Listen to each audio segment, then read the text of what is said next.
विदर्भ के संतरा, कपास, सोयाबीन को योग्य भाव मिले, इस मांग के साथ एक पत्रकार परिषद का आयोजन दिनांक 26 अक्टूबर को श्रमिक पत्रकार भवन में किया गया।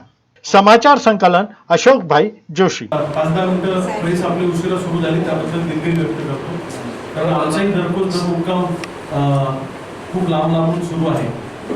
तर खऱ्या अर्थानं आजची पत्रकार परिषद घेण्याच्या पाठीमागचा हेतू असा की सध्या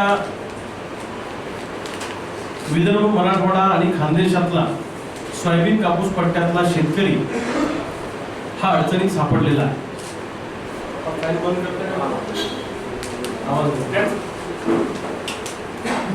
अडचणीत सापडलेला आहे आणि या प्रश्नावर एक मोठं आंदोलन या निमित्ताने जन आंदोलन उभं करण्याच्या हेतूने आम्ही सोयाबीन कापूस पट्ट्याचा दौरा करतो।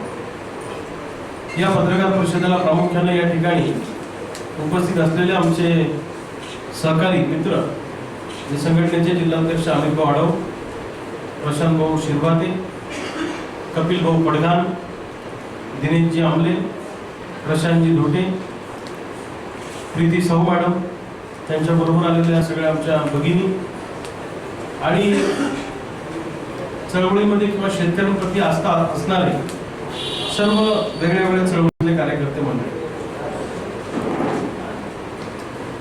यावर्षीची सगळ्यात वाईट परिस्थिती काय असेल तर यावर्षी पावसाने खंड पाडला आणि पावसाने खंड पाडल्यामुळे मोठ्या प्रमाणामध्ये सोयाबीन या पिकावर येलो मोजॅक डिसीज आला आणि त्यामुळे सोयाबीनच्या उत्पादनामध्ये घट झाली।